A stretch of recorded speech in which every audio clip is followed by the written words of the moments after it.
Welcome to the GCN Racing News Show. This week, since we should have been watching Mads Pedersen amongst others at Ghent-Wevelgem, we're going to look at if there really is a curse of the rainbow jersey. Plus, in another week of lockdown, we're going to look at the best of pro cyclist home trainer setups, and we're asking you to get involved this week as well to vote on who is the best male classics rider of all time. First up though, home trainer setups. Now many pros, like the rest of us, are now confined to home self-isolation. Trek Segafredo and Mitchelton Scott have therefore been particularly active on Zwift, whilst the Israel Startup Nation have also been Zwifting, and for every member of the public that joined them, the team was buying one face mask to distribute to hospitals. And judging by this video, it looks like it will be a fair few. Mark Cavendish too has been Zwifting, and so we thought we'd have a look at the best and worst home trainer setups that we saw on social media last week. So first up, here is Trek Segafredo's Koen de Court in his apartment in Andorra. Looks like he's using his living room for his home training. Massive TV, made even bigger by the fact that he's about 4 inches away from it. Elio Viviani has a minimalist setup. He's looking very cool in his European Champions kit in his De Rosa bike with that elite roller setup, whilst Lilian Calmajan of Total Direct Energy looks like he's ready for some epic indoor explorations. Former world champion Philippe Gilbert has been on his time trial bike, proper TV stand there with an integrated fan, whilst current world champion Annemiek van Vleuten has been Zwifting with Mitchelton Scott. Now, if this laptop stand was in hack or bodge on the GCN show, I think I'd be voting that a bodge. CCC's Matteo Trentin is either crucifying himself or just showing what the reward will be if he gets all of his training done. Now, you don't necessarily need to use an indoor trainer indoors, and many pros seem to be using theirs outdoors. So first up, here is Trek Segafredo's Ed Tunes with his Sarish setup. That one looks pretty cool, doesn't it? Team Ineos's Andre Amador has just been sent a new Wahoo home setup, and it looks like he had a nice day for a ride. His teammate Michał Kwiatkowski has a similar setup with an arguably even better view. In fact, many pros seem to have an amazing vista to look out on, even though they're going nowhere. This is Rafael Majka of Bora Hansgrohe. Romain Bardet of AG2R gets to do his virtual riding with a view of the Puy de Dôme in the Massif Central, which is not bad, is it? And this is Robert Gesink in Andorra. That looks very cool, doesn't it? Although not as cool as this one a couple of days later. Now for the ultimate indoor setup though, you need look no further than Team Ineos's Chris Froome. Personalised bike, a bike museum in the background, a gym to rival anybody's, and a wheel rack, and a mirror to check out his position. Or is it the ultimate? Thomas de Gendt is currently allowed to ride outside in Belgium, but let's take a look at his home setup anyway. He's got life sorted, doesn't he? AG2R's Oliver Naesen has also been taking advantage of the fact that he can still ride outdoors. He headed out last Wednesday to ride most of the E3 Bink Bank Classic parcours, saying to Sportza, a win is a win. 170 kilometres at just under 32 km per hour with his mate Maxime Pirard. He also took the opportunity last week to do a bit of Strava art, a love heart no less. We all need a bit of love at the moment, don't we? Team Sunweb Pro Joris Nieuwenhuis was also up to it. Here's his heart. But Joris also went a step further to do this Strava art, writing "Stay at home" whilst riding outdoors. Right, last week in the GCN poll, we asked you what is the longest ride that you could do on an indoor trainer. And here are the results. That was me, by the way. It ticked 1 hour in the app screenshot. I've never been all that good at doing long indoor rides. Before we move on, something to look forward to on GCN this week. So we've got a panel show coming up on Thursday, where Bernie Eisel and I will be joined by Tom Schoynes, Cecily Uttrup-Ludwig and Nathan Haas, talking about how they're all currently coping with lockdowns, a lack of racing and a lack of goals. So make sure you tune in for that. It should be very informative and a bit of fun as well. Okay, we're going to go on to our main talking point now. Is there really a curse of the rainbow jersey? This week, we should have been looking back on the 2020 edition of Ghent-Wevelgem, where the defending champion is Alexander Kristoff. But of course, it seems like Kristoff will remain defending champion for quite some time. It's impossible to know what would happen in this year's race, but in recent years it has provided the stage for some of the most exciting racing on the pro calendar. Peter Sagan would have been going for his 4th victory at the race, which would have meant he'd taken the outright record for Ghent-Wevelgem victories. He took 2 of those wins whilst wearing the rainbow jersey, which is quite rare. The only other world champion to have won Ghent-Wevelgem was Rick van Looy way back in 1962. So, speaking of the rainbow jersey, perhaps another plotline we should have been discussing this week is the performance in Ghent-Wevelgem of the current world champion Mads Pedersen. The way his season was taking shape, it seemed like, starting this week, his Trek Segafredo teammates would begin repaying all the work that Pedersen had been doing so willingly throughout the year so far. Back in January at the Tour Down Under, he looked like one of the strongest riders in the race, pulling day after day for his team leader Richie Porte. Although, if you look at the results of the race, it's hard to tell as Pedersen finished dead last. However, that was because he was donating money for every rider that finished ahead of him on each stage, towards fundraising efforts to help fight the bushfires that were ripping through Australia at the time. The Dane then went on to act as the perfect foil for another teammate at Omloop Het Nieuwsblad as Jasper Stuyven broke clear to take the win there. More domestique duty followed in what is currently the last racing action of the season so far at Paris-Nice, where again he was seen carrying water and bottles for the likes of Stuyven and Vincenzo Nibali. So, right now should have been Pedersen's time to begin stepping up to the mark as world champion and taking on the races which he's threatened to do so well in over the first few years of his career. Although he was a surprise winner of the World Road Race Championships, let's not forget he finished 2nd to Nicky Terpstra at the Tour of Flanders just 2 years ago. Ghent-Wevelgem would have been right up his street, as he also won the Espoir edition of the race back in 2016. But with the season now on pause, we will never know. And even if the Cobbled Classics do get rearranged to take place later in the year, everyone's form won't be the same, which is a terrible shame for Pedersen as he looked so strong in the bunch in every race in which he's been wearing the rainbow jersey so far.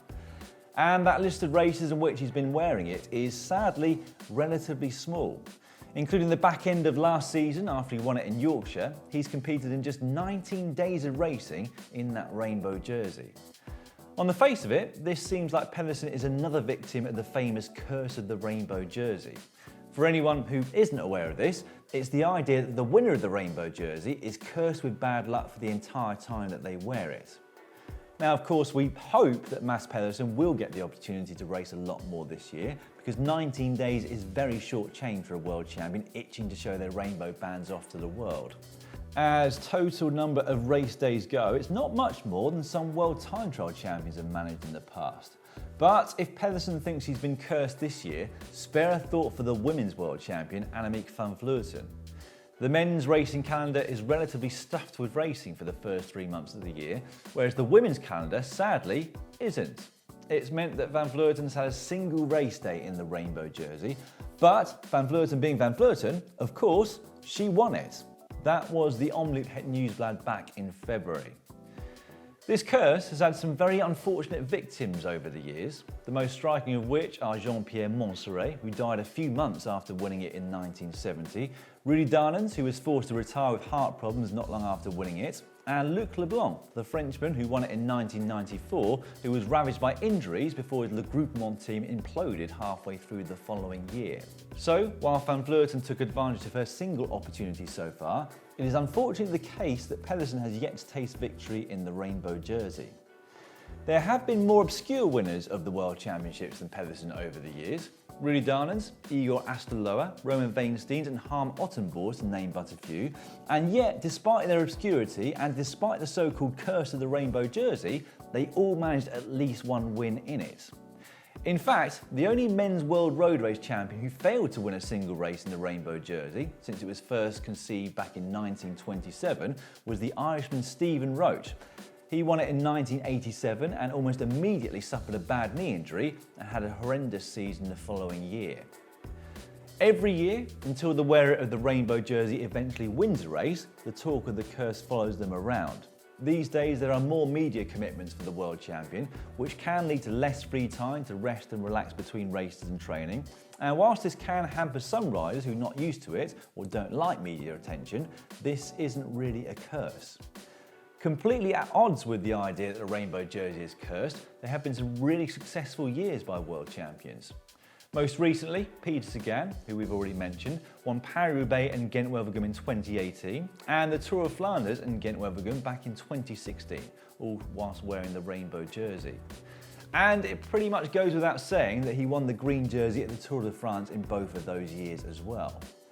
If we look a little bit further back through time, Cadel Evans' year in the rainbow jersey in 2010 saw him win Flèche-Wallonne and that incredible mudfest of a stage over the Strada Bianca at the Giro d'Italia.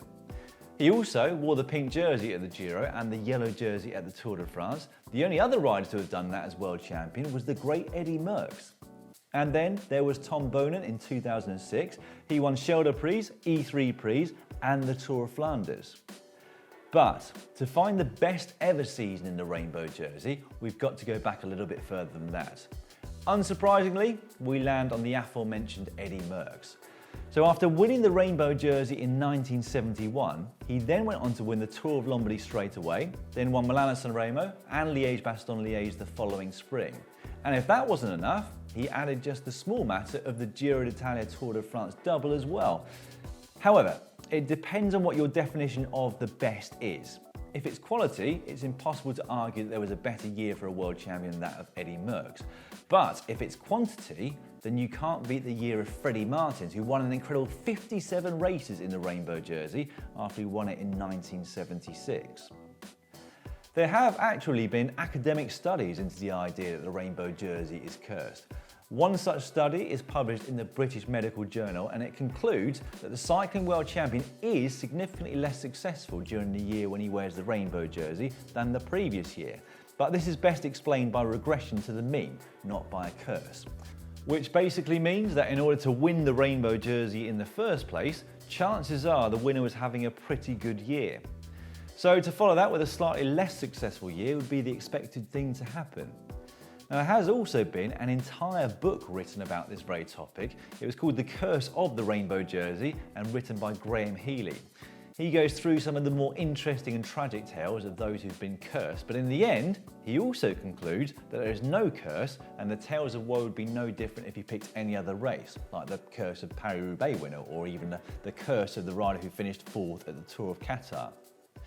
So, whilst everyone remains rather dejected that the racing season remains on pause, and while we all know they're not actually cursed, it is perhaps Mads Pedersen and Annemiek van Vleuten who have more reason to be downcast about this than anybody else.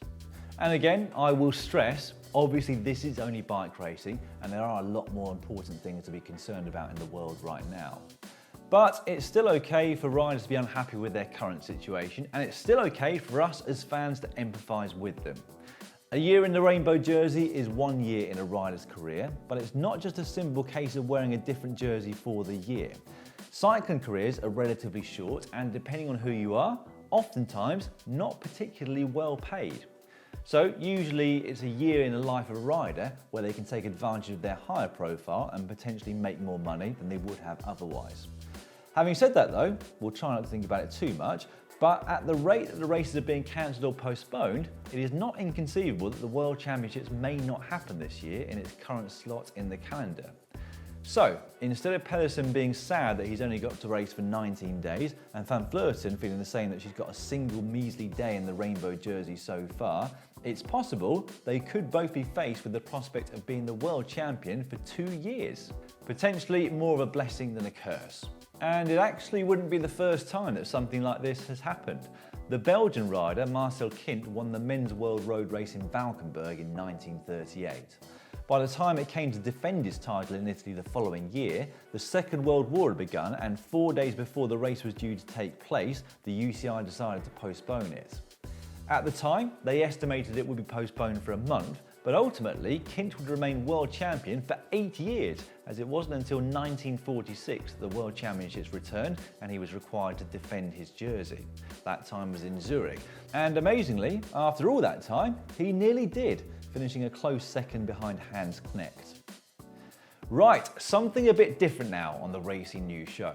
Over the next few days and weeks here at GCN, we'll be conducting a series of polls on the GCN app to decide who is, or was, the greatest. For the first in this Versus series, we'll be deciding who's the greatest classics rider ever. We have already whittled the selection down to 16 riders. Now, I'm sure you'll all agree that it's an incredible show of humility on my part not to include myself in this list. If you've seen the footage of how I took the 2011 Tour of Flanders by the scruff of the neck, I think you'll understand how hard of a decision this was to leave me off the list. But we think we have all the other top classics riders ever represented in our final top 16. But if we don't, let us know in the comment section down below who we missed out on. So we're going to do a straight knockout tournament via polls in the GCN app to get the number of riders down to 8, then down to 4, and then 2, until we finally know the identity of who you, the GCN viewers, think is the greatest classics rider of all time. How you decide what the greatest is entirely up to you. Do you value the quality of wins over quantity? Was it the manner of a rider's wins that stands out for you? Or was it something about the way a particular cyclist conducted himself in the classics? Style, panache, or grinta? So get involved over on the GCN app and make sure you have your say in who was the greatest classics rider ever. So without further ado, on to the draw. In this helmet, I have the 16 riders' names. So the first clash is between Fabian Cancellara and Roger de Vlamingh. Clash 2, Eddy Merckx against Peter Sagan. On to the third one, and it is Johan Museo against Paolo Bettini. Two teammates there. The fourth pairing is Henny Kuiper lining up against modern day rider Philippe Gilbert. Next up, we have Tom Boonen. He is pitted against Sean Kelly. Then we have Rick van Steenbergen up against Francisco Moser. Penultimate one here, Moreno Argentin goes up against fellow Italian Michele Bartoli. And finally, we have Jan Raas up against Rick van Looy. So there we have it, some tasty matchups there to vote on in the GCN app, where you'll also find information on what classics they've won. Watch out for the first fixture, which will be on the app later on today. And don't forget also to leave your comments in the app to tell us why you voted for your chosen rider. Okay, in other news, Lizzie Deignan has said that she is going to continue racing beyond the 2020 season. The former world champion had considered making this year her last as a pro, but talking to the PA news agency, she said she'll definitely be continuing through to Tokyo 2021. Another former world champion, Alejandro Valverde, was not deterred at all by the postponement of the Olympics. He has said that he's definitely going for gold at Tokyo 2021, at which point he'll be 41. This year's Tour de France has not yet been postponed or cancelled, and there is talk of it taking place behind closed doors. But Matteo Trentin has come up with an idea that seemed to go down very well with you. All 3 Grand Tours in one go. Start in Rome, passing through Madrid, finishing in Paris. All the best riders on the start, and a great way to reunite all the people with a bike race after this horrible time. Sounds like a good idea, doesn't it? Trentin's teammate Greg Van Avermaet hasn't come up with any bright ideas for the Grand Tours, but he has joined the Toilet Roll Challenge. Meanwhile, UAE Team Emirates' Fernando Gaviria and Max Richesi have finally been released from quarantine in Abu Dhabi, having both recovered from the coronavirus. Now, for those of you who are missing racing, which I'd assume is almost all of you, there will be a virtual Tour de Suisse taking place from April the 22nd to April the 26th. Online platform Ruvi have teamed up with the Tour de Suisse organisers and invited all the teams that are due to take part in the actual race to take part in this virtual race. I'm very much looking forward to seeing that. It will have all the riders' data on screen for us all to watch as well. Right, to finish, I know you've all been looking forward to seeing what happened on stage 2 of the Tour de Quarantine. So here is Brad Sona to talk you through all the action.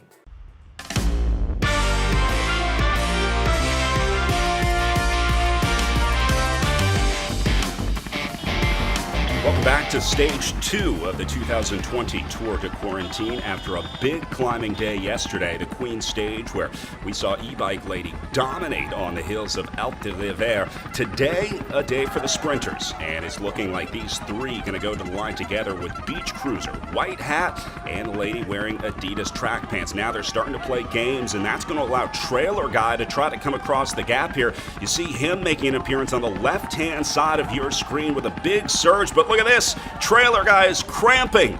Oh, what a brutal sport. Someone get this guy some pickle juice as Trailer Guy cramps at 400 meters to go. He is going to have to redouble his efforts if he wants a shot at this one. But the good news is the riders up the front are playing games. They're letting the Beach Cruiser go here, waiting for the move. And here comes Trailer Guy. He's got 200 meters to do it. Trailer Guy closes the gap. Will he be able to catch Beach Cruiser with just 100 meters to go to the line? And here it is, the move of the week. Trailer Guy makes the pass and he'll win stage 2. Brilliant stuff. Stages 3 to 7 are now on Brad's YouTube channel if you can't wait to see what happened next. Right, that is all for this week, folks. I very much hope you're keeping well and staying sane in this very strange time.